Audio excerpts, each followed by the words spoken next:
هادي له وأشهد أن لا إله إلا الله وحده لا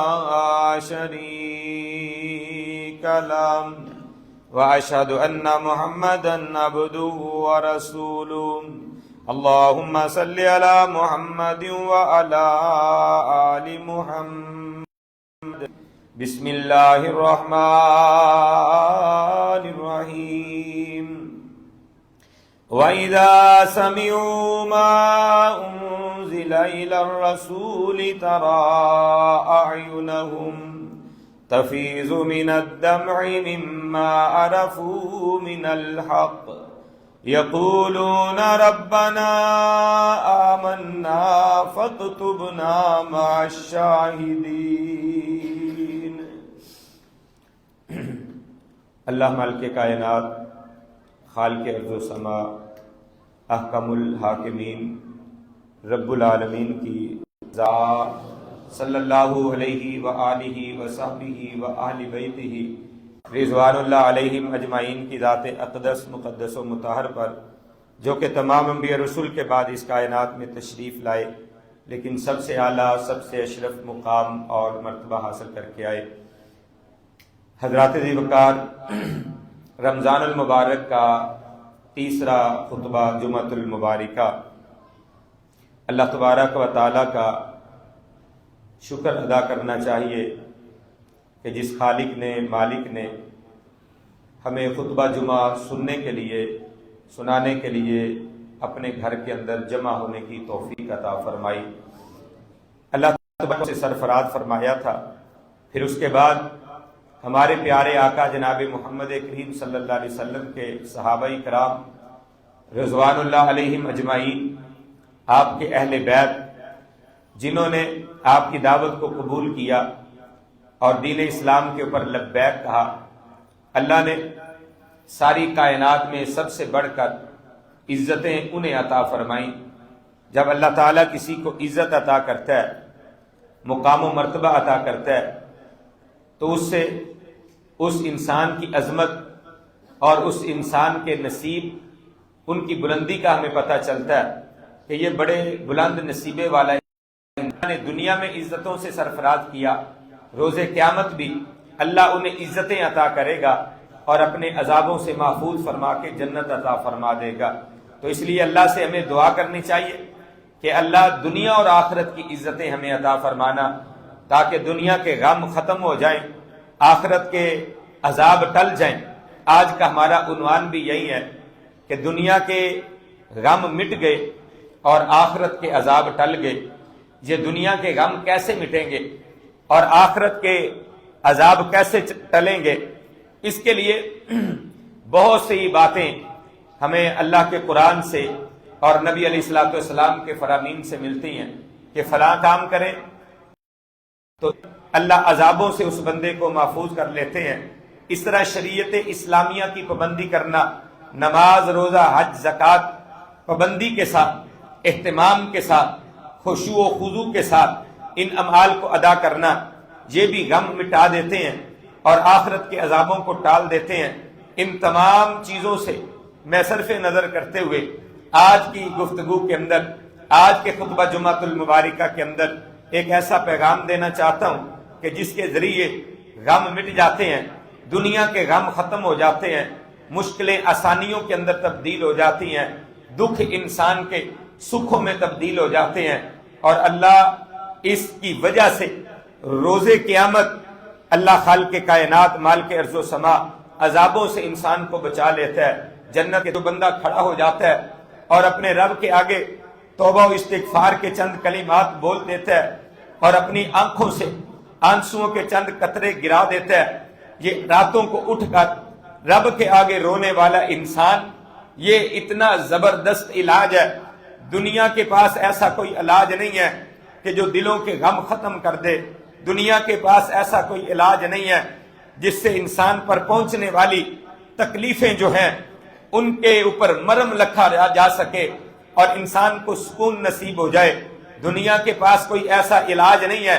کہ جس کی وجہ سے اس علاج کے کرنے کی وجہ سے انسان پر جو مشکلات آتی ہیں وہ مشکلات انسان کی اس سے ہٹ جائیں، یہ جو غم کی کیفیت ہے یہ انسان کی ٹل جائے۔ مصطفیٰ صلی اللہ علیہ وآلہ وسلم کے پاس آپ کے ایک نوجوان صحابی، نام ہے ان کا عقبہ بن عامر رضی اللہ تعالی عنہ، ایک نوجوان صحابی ہیں، چڑھتی جوانی ہے، لڑک پن سے جوانی کی دہلیز میں قدم رکھ رہا ہے، اور فکر کتنی ہے اس صحابی کو، اس نوجوان کو، اور آ کر پوچھتا کیا ہے کہ من نجات یا رسول اللہ صلی اللہ علیہ وسلم، اللہ نجات کیسے ملے گی، غموں سے نجات اللہ کے رسول کیسے ملے گی، دکھوں سے نجات کیسے ملے گی، پریشانیوں سے نجات کیسے ملے گی، دنیا کے وبال جو ہیں اس سے نجات کیسے ملے گی، روز قیامت نجات کیسے ملے گی، جہنم سے میں کیسے بچ سکتا ہوں، جہنم کے عذابوں سے کیسے بچ سکتا ہوں، روز قیامت کی سختیوں سے کیسے بچ سکتا ہوں۔ مل جائے اگر چاہتا ہے، اے عقبہ تو کیا کر، وب کی اللہ خطیاتی کی، اپنے خطائیں اپنے گناہ جو ہیں ان کو یاد کر کے آنسو بہایا کر، وب کی رویا کر، اللہ خطیاتی کا، اپنی خطاؤں پر، اپنے گناہوں پر، اپنی غلطیوں پر آنسو بہایا کر، رویا کر۔ یہ اللہ کے دربار میں رونا اتنا عظیم الشان عمل ہے، اتنا زبردست علاج ہے کہ دنیا کے پاس اس کے علاوہ اس سے بہتر کوئی علاج نہیں ہے، جس سے غم مٹ جائیں، دل کے اوپر جو انسان کے بوجھ ہوتے ہیں وہ بوجھ ٹل جائیں، انسان کو راحت آرام اور سکون نصیب ہو جائے۔ انسان اللہ کے دربار میں آ کر آنسو بہا دینا، اس کا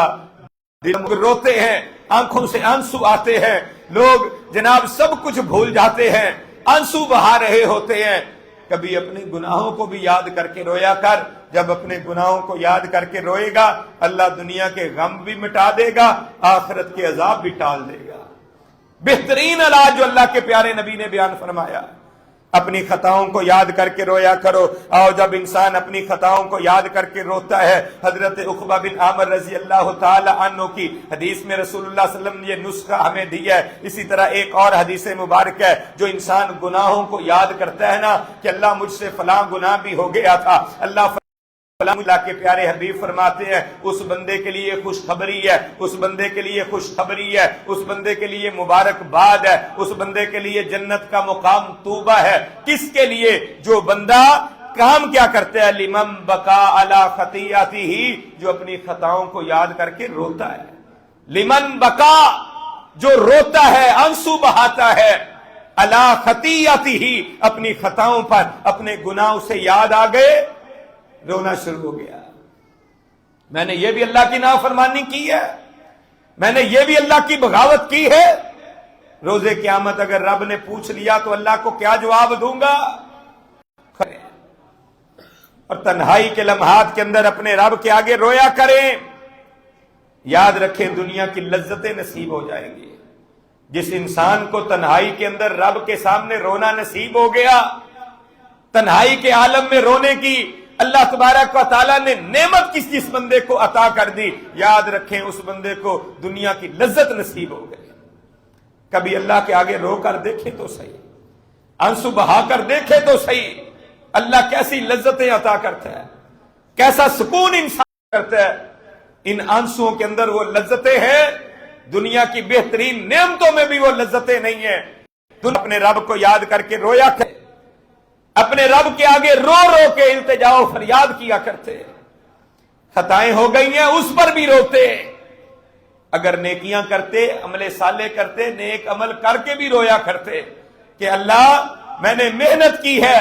تجھے راضی کرنے کے لیے یہ عمل کیا ہے، اللہ کہیں ایسا نہ ہو یہ میرا بیٹا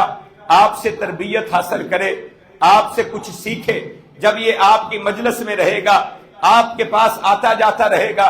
آپ کے پاس اس کی اٹھک بیٹھک رہے گی، تو مجھے امید ہے یہ آپ سے نیکی کے اعمال کو سیکھے گا، نیکی کو سیکھے گا، تقوی کو سیکھے گا، پرہیزگاری کو سیکھے گا۔ تقوی و پرہیزگاری جب سیکھے گا تو اس کو بھی اس کا اجر و ثواب ملے گا، اور مجھے بھی اس کا اجر و ثواب ملے گا۔ تقوی سکھانے کے لیے، پرہیزگاری سکھانے کے لیے، للہیت اس کے دل کے اندر پیدا کرنے کے لیے میں اس کو آپ کے پاس چھوڑے ہوئے جا رہی ہوں۔ امام حمزہ رحمہ اللہ تعالیٰ فرماتے ہیں کہ میں نے سکھایا کرتے تھے کہ رب کے دربار میں رویا کرو۔ امام حمزہ کہتے ہیں کہ میرے استاد امام حسن مجھے اکثر یہی نصیحت کیا کرتے، یہی وصیت کرتے کہ حمزہ اللہ کو یاد کر کے رویا کرو، اللہ کو یاد کر کے آنسو بہایا کرو، ان آنسوؤں کے قطروں کی بڑی قدر ہے، اللہ کے آگے رونے کی بڑی قدر ہے۔ آج دنیا والوں کے سامنے جا کر روتے ہو، گڑ گڑاتے ہو، التجائے فریادیں کرتے ہو، کوئی ہے جو تمہاری آنسوؤں کی لاج رکھ لیتا ہو، لیکن لوگ آنسوؤں کی لاج بھی نہیں رکھتے۔ لیکن میرا رب آنسوؤں کی لاج رکھنے والا ہے، ان آنسوؤں کے قطرات کی قدر کرنے والا ہے۔ کافر کے خلاف، دشمن کے خلاف برسر پیکار ہوتا ہے، وہ اسے تیر تلوار نیزہ مارتا ہے، جس سے یہ زخمی ہوتا ہے، اس کا خون کا قطرہ بعد میں نکلتا ہے، زمین سے کے اوپر گرتا بعد میں ہے۔ اللہ زندگی کے سارے گناہوں کو معاف کر کے جنت پہلے عطا فرما دیتے ہیں۔ شہید کے لہو کا قطرہ یہ اللہ کو بڑا پسند ہے۔ اور دوسرا قطرہ امام کائنات رحمت للعالمین، کونین کے تاجور، محسن انسانیت جناب محمد الرسول اللہ صلی اللہ علیہ وسلم نے ارشاد فرمایا، وہ قطرہ جو انسان اللہ کے ڈر سے اپنی آنکھ سے نکالتا ہے نا، چاہے مکھی کے سر کے برابر ہی کیوں نہ ہو، اتنا چھوٹا سا یہ قطرہ اپنی آنکھ کے سامنے قسمیں کھائی تھی اور کہا تھا فَبِعِزَّتِكَ وَجَلَالِكَ، اے اللہ مجھے تیری عزت کی قسم ہے، تیرے جلال کی قسم ہے، میں ان انسانوں کو جن کی وجہ سے تو نے مجھے اپنے دربار سے نکال دیا ہے، اللہ میں ان سب کو البتہ ضرور گمراہ کر دوں گا، رائے راست سے بھٹکا دوں گا، میں آگے سے آ کر انہیں رائے راست سے بھٹکانے کی کوشش کروں گا، میں پیچھے سے آ کر انہیں رائے راست سے بھٹکانے کی کوشش کروں گا، دائیں بائیں سے میں ان پر حملے کروں گا، ہر لحاظ سے ہر طرف سے آ کر میں انہیں صراط مستقیم سے ہٹاؤں گا۔ مجھے تیری عزت کی اور جلال کی مانگے، آنسو کے چند قطرے گرا دے کہ اللہ مجھ سے غلطی ہو گئی ہے، وہی بھولا ہوا سبق یاد کر لے، اپنے رب کے سامنے رو دے، آنسو بہا دے۔ اللہ کہتے ہیں فَبِعِزَّتِي وَجَلَالِي، مجھے میری عزت کی قسم ہے، میرے جلال کی قسم ہے، میں اپنے بندے کو معاف کر کے جنت عطا کر دوں گا۔ اللہ قسمیں کھا کے کہہ رہا ہے کہ شیطان ابلیس تو جو مرضی کر لے،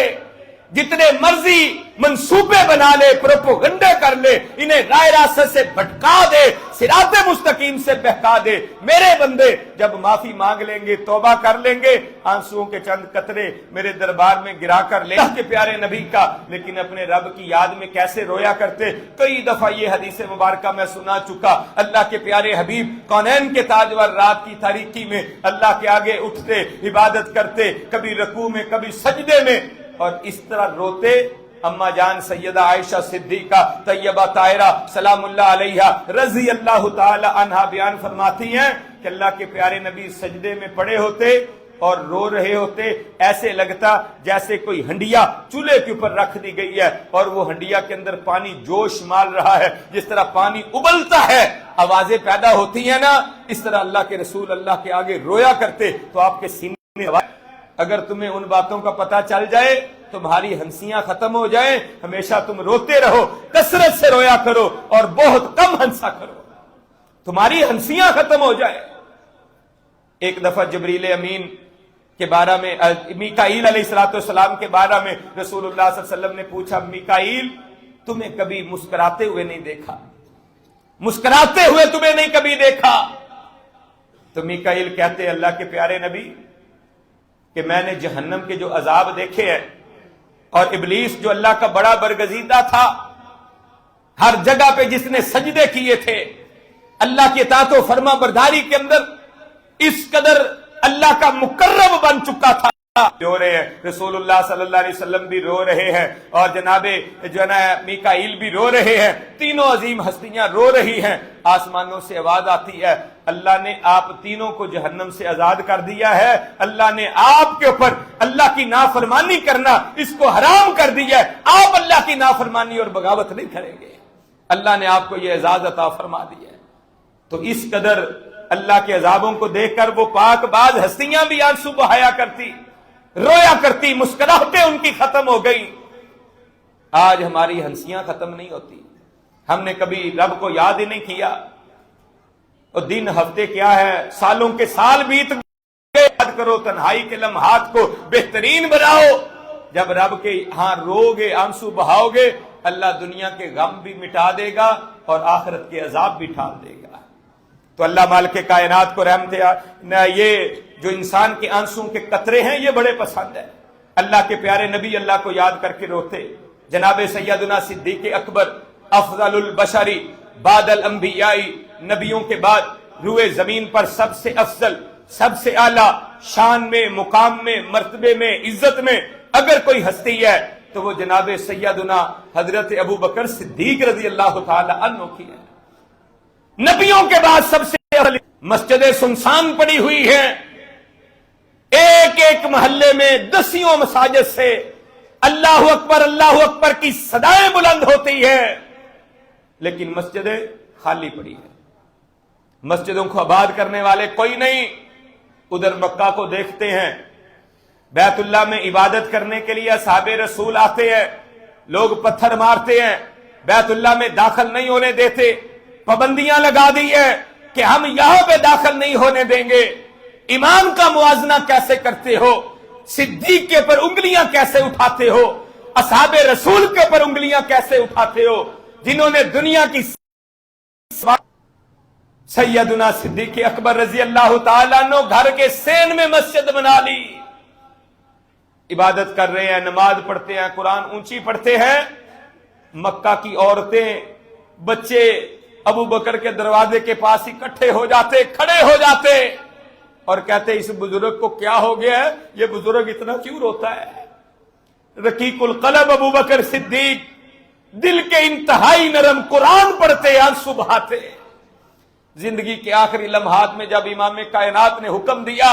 ابو بکر کو کہو میرے مصلی پہ جا کر نماز پڑھائیں، تو ہماری اماں جان